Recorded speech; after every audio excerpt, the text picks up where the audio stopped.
ہوتا ہے. بہت بڑے بڑے آفیسر, بڑے پڑھے لکھے لوگ, بڑے دانش مند, لباس وضاقتہ سے بہت پائے کے بندے لگ رہے ہوتے ہیں, تو میں دیکھتا ہوں کہ وہ بائیں ہاتھ سے پی رہے ہوتے ہیں. یہ ڈرامے, یہ آپ ٹی وی پہ دیکھیے گا, وہ ڈرنک کے جو اشتہارات آتے ہیں اس میں وہ بائیں ہاتھ سے پی رہے ہوتے ہیں. اس کے بارے میں آپ کو کہوں گا,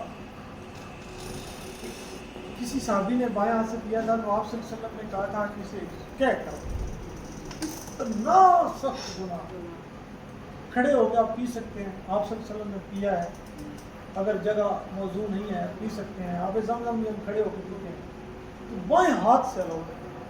میں کہہ رہا تھا کہ یہ جو معاشرہ ایسا ہو گیا تو ہمارے بچوں کو تو پتہ ہی نہیں چلے گا اگلی نسل کو کہ بائیں ہاتھ سے پینا گناہ بھی. سمجھ آئے گی بات؟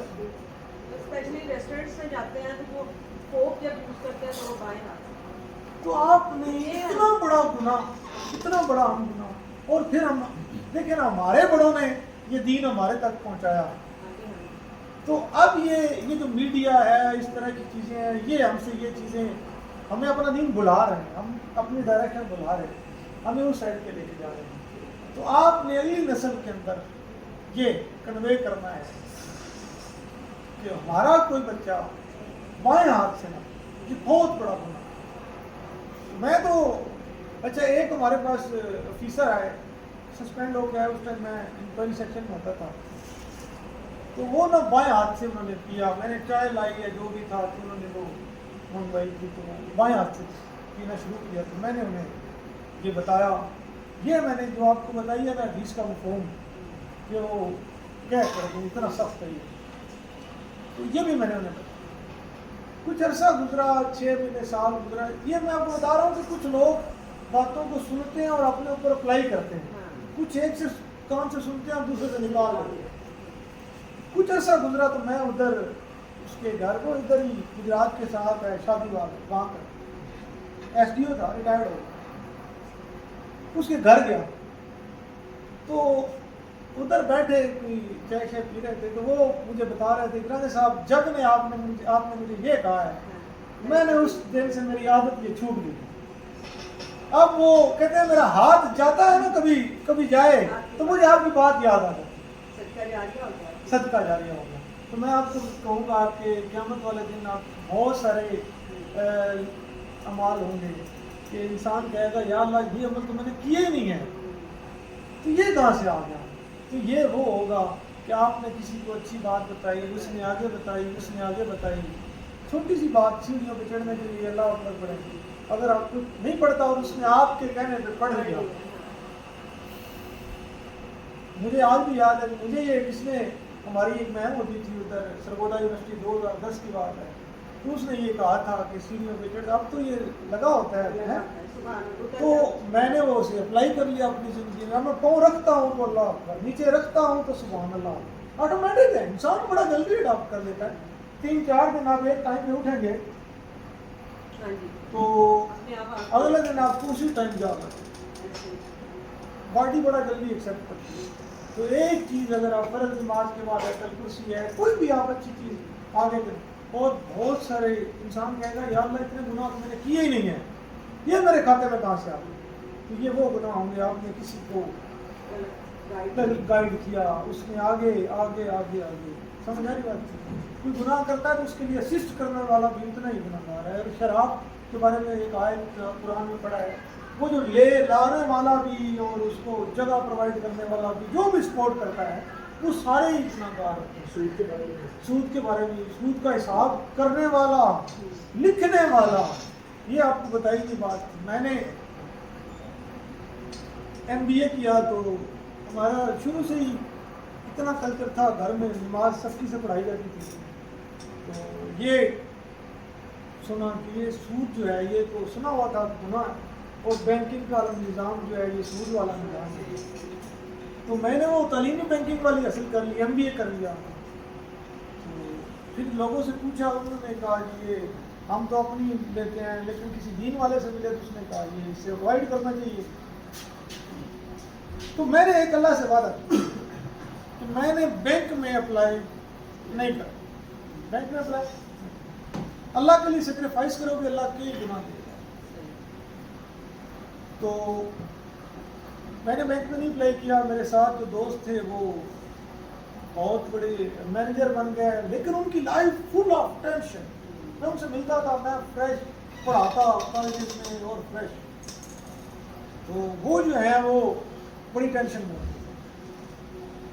آپ سے ایک بات کی ہے کہ اللہ کے لیے زندگی میں سیکریفائس کرو گے, اللہ اس کا کئی گناہ دے گا. سمجھ آ رہی بات کی؟ تو اللہ نے مجھے اس کے بدلے میں اتنی اچھی جاب دی, پرسکون جاب دی. اب وہ رش کرتے ہیں. اس کے علاوہ ایک اور مثال ہے, جس دن میں پیپر دینے آیا تھا, مجھے نہ کہیں مطلب ہے پیپر بہت زیادہ دیے ہوئے تھے. یہ نہیں تھا مائنڈ میں کہ یہ پیپر دینا ہے تو میں نے بھرتی ہو جانا ہے, ایسے شوقی سب نے دے رہا ہوتا تھا. تو اس دن کوئی کسی سائڈ پہ میں مطلب ہے نا کوئی اچھی سائڈ نہیں تھی. ایک آپشن تھا کہ ادھر چلا جاتا جو اللہ کو ناپسند والی سائڈ تھی. تو پھر اس دن میں نے اللہ سے یہ کہا تھا کہ یا اللہ دیکھ لے, تیرے ڈر سے ادھر نہیں جا رہا میں کہ کوئی گناہ نہ ہو جائے. تو اللہ کو قبولیت کا وقت تھا, اتنا پسند آیا کہ میں ٹاپ کر گیا. وہ پہلے ٹیسٹ کلیئر نہیں ہوتے تو میں ٹاپ کر گیا. اب میں اپنے بیچ کا ٹاپر ہوں, ٹاپ میرٹ میں. تو اس کے بعد جب میں محکمے میں آیا تو پھر لوگ جو ہیں وہ وہاں پہ نظام ایسے ہی ہے. تو مجھے ایک بندے نے لفافے میں پیسے بھیجے کہ یہ فلاں کی نوٹنگ پٹ اپ کروانی ہے, بندہ بحال کروانا ہے. اب کی والی سائڈ سے بھیجے تھے ملک مال سے. تو میں نے اللہ سے وعدہ کیا ہوا تھا کہ اللہ جہاں پہ بھی رکھے گا ایمانداری سے نیک نیتی سے کام کروں گا. تو ایک بندہ مجھے بعد میں ملا, اس نے اللہ اسے جنت میں فوت ہو گیا. تو اس نے نا وہ 5-5 ہزار والے نوٹ جو ہے نا اس طرح کر کے بنائے, سب یہ گفٹ ہے. یہ نا ایکشن صاحب نے کہا گفٹ ہے, آپ کی یہ رشوت نہیں ہے. تو مجھے نہیں پتا تھا کہ آپ کے اوپر نا چاروں طرف آنکھیں لگی ہوتی ہیں. میں نے وہ نہیں لیے تھے. تو 3-4 دن بعد نا کسی جگہ بیٹھے ہوئے تھے, تو بندہ بات کر رہا تھا کہ اگلے دن نا راجا صاحب کو فلاں بندہ پیسے دے رہا تھا لیکن انہوں نے لیے نہیں. سمجھ آ رہی بات کی؟ تو آپ کو تو یہ سوچنا چاہیے کہ اللہ دیکھ رہا ہے. ویسے اللہ کے علاوہ ادھر بندے بھی کافی دیکھ رہے ہوتے ہیں. سمجھ آ رہی بات کی؟ تو آپ یہ سوچیں نا کہ میں یہ گناہ کروں گا اور کسی کو پتہ نہیں چلے گا, تو پکڑ آ جاتی ہے. سمجھ آئے؟ تو ان شارٹ اس کے بارے میں یہ بات ہے کہ ایک بندہ پکڑا گیا, اس نے چوری کی تھی, اس کا ہاتھ کاٹنے لگے, حضرت عمر کا تھا. تو حضرت عمر رضی اللہ تعالیٰ عنہ نے, اس نے بندے نے کہا جی مجھے معاف کر دے, میں نے پہلی دفعہ چوری کی. تو کہا آپ نے پہلی دفعہ چوری نہیں کی. اس کا ہاتھ کٹ گیا. اس نے کہا امیر المومنین ہاتھ کٹ گیا ہے, میں نے واقعی پہلی دفعہ چوری نہیں کی, تو آپ کو پتہ کیسے چل گیا؟ کہا کہ اللہ ایسے نہیں کرتا, کہ اللہ کی یہ سنت ہے کہ انسان گناہ کرتا ہے اللہ معاف کرتا ہے. اللہ اگر ہمارے گناہوں پہ پکڑنے لگے تو ہم سارے یہ نظام چل ہی نہ سکے. اسی لیے یہی ریکویسٹ ہے, آپ بھی اپنے جہاں پہ اختیارات ہیں تو آپ معاف کر دیا کریں. ایک بندہ اینڈ نظام بھی تو چلانا ہے نا, ہم نے آرگنائزیشن بھی چلانی ہے. ایک بندے نے اینڈ کر دیا تو پھر اسے پکڑے اور اسے سزا دیں اس کے مطابق.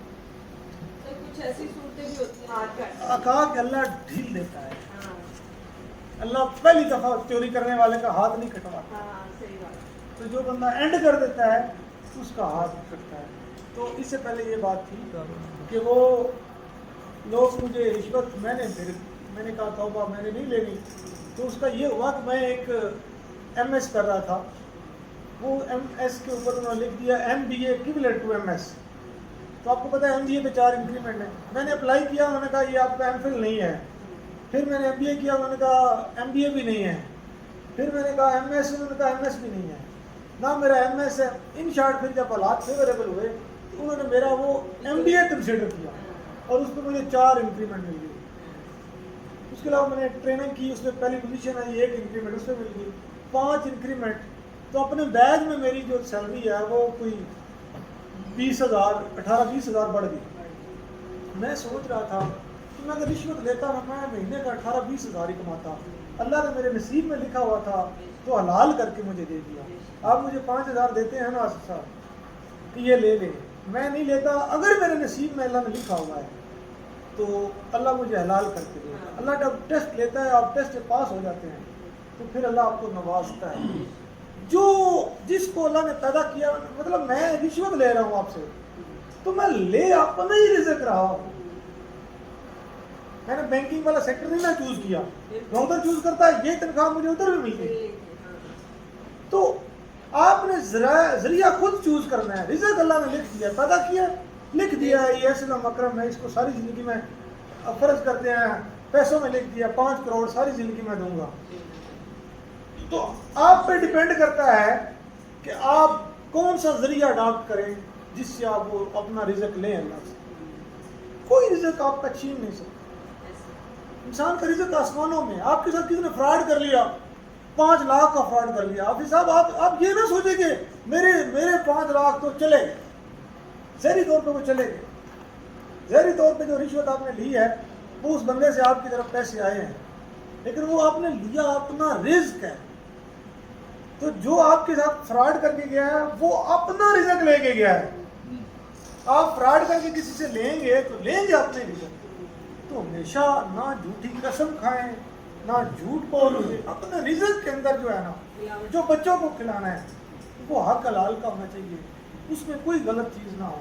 اور اللہ نے جو آپ کے نصیب میں لکھا ہوا آپ کو دے کے رہے گا. اس سے پہلے موت نہیں آ سکتی جب تک ایک لقمہ بھی بچتا ہو.